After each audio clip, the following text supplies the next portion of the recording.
Hello everybody and welcome back to another video. Today we're going to be doing the all things esports top 20 players in CSGO. And I want to apologize for my hiatus. I took a vacation and right after I was hit with COVID, and I'm sure you can still hear it in my voice now, but I wanted to get this video done for you guys because I think it's super important. And without further ado, let's hop right into it. So we're going to be starting things off with number 20, and I have Rain here. He had a great first half of the year winning major MVP at Antwerp, but with him struggling, with FaZe's struggles, he kind of followed that standard and he struggled a bit as well. But he does have the major MVP, and he played, he was a big part of FaZe's, almost dominance this year, so he's got to get the nod here at 20. And next up at 19, I've actually got Dexter. Him being above Rain might be a little bit crazy, but in my opinion, his statistical performances this year were just out of this world. He was trying to solidify himself as one of the premier oppers in the world. After a little bit of drama maybe with Team Spirit and him coming into OG, things seemed to really look good for them. They had a couple weird, placements with the major and the online cups, but at the Blast tournaments, they, surpassed all expectations.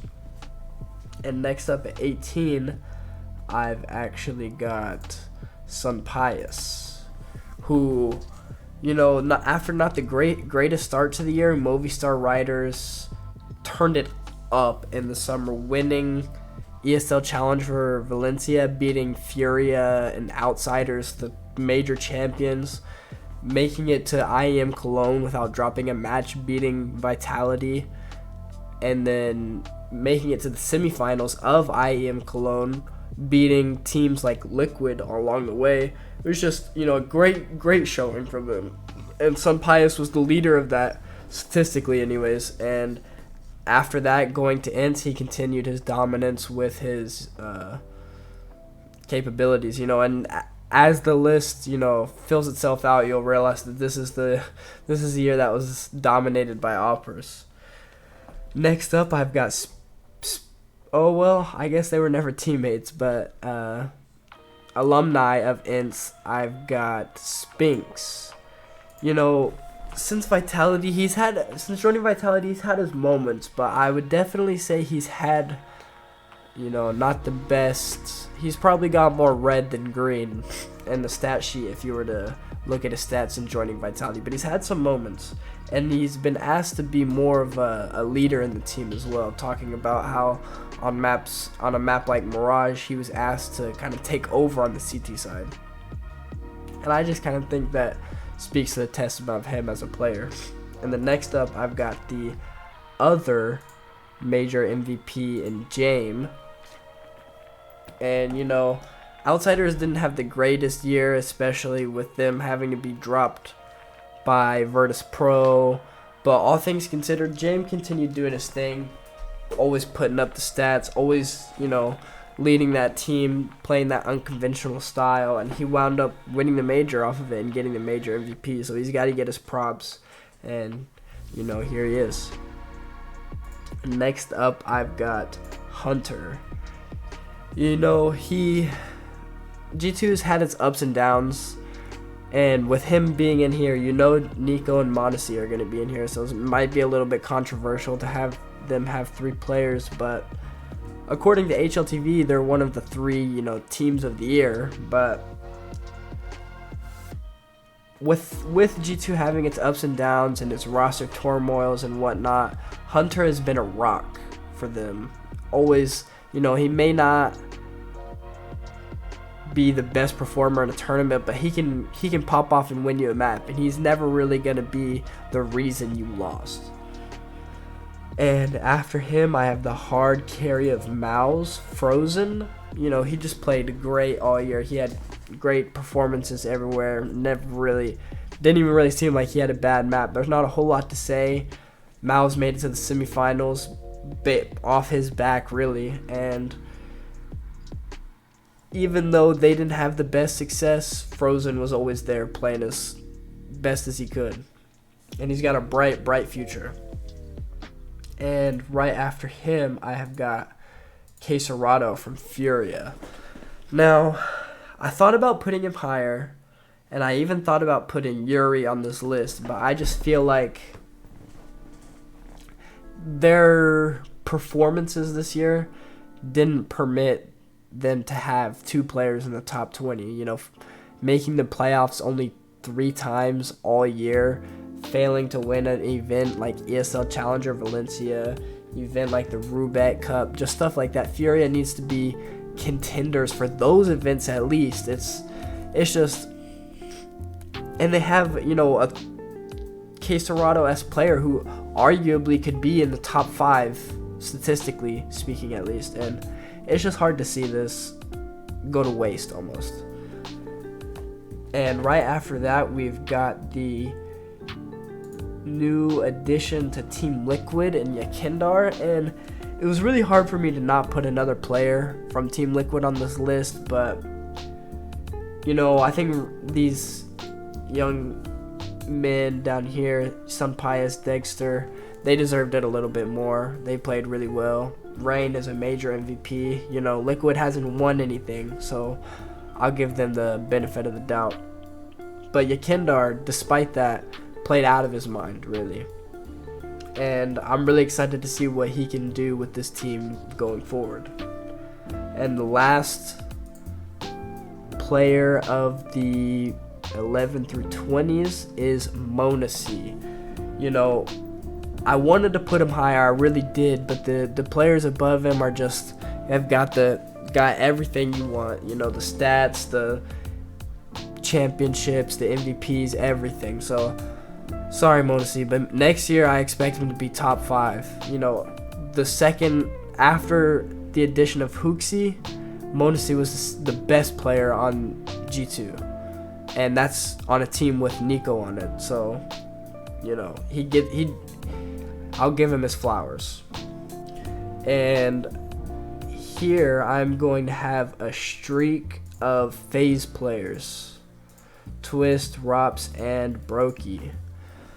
I put them in this order because Brokey won the most MVPs, Rops had better stats than Twist. Simple as that. You know, they all played, they had a great year. Twist was arguably the best player, Rops was arguably the best player, Brokey was arguably the best player. And it was just, you know, they all combined for some really explosive, talented Counter-Strike. And it was just great to see they all get their well-deserved top 10 medals. And the only reason Rops or Twist or even Brokey can't be a top 5 player is because they're playing with such other talented players. But that's just my opinion. Number 7. Now, I put Stown here.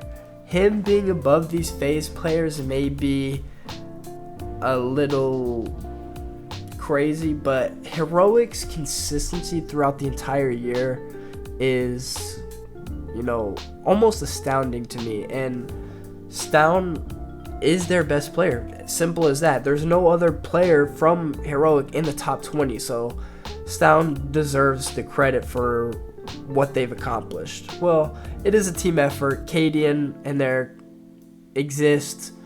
I'm sure they all combined for a lot of great stuff, but Stown is the one, you know, bailing them out in the frag department whenever it comes down to the nitty gritty, you know.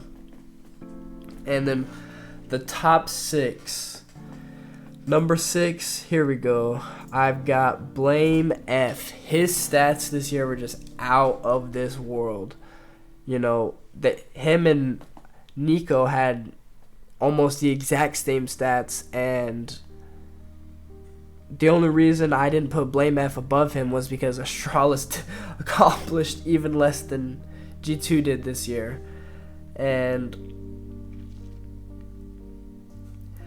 I want to see more from Astralis. And with the addition of Device, I think, you know, you have sixth best player in the world, and a former top 5 player in the world returning to the team. You need to be able to, if you can't make this work, I'm not sure what will work. But anyways, let's go on to the number 5, and here I have Nico. As I said, him and BlameF had pretty comparable stats, but in my opinion, Nico just had the better year. G2 had the better year. His impact was felt more. As much as I love to watch BlameF, it can feel like his stats are almost padded in a way. But not to bring down BlameF, I just want to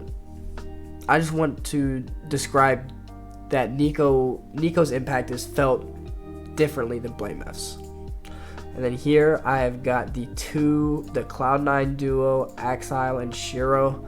Cloud9 had a great year.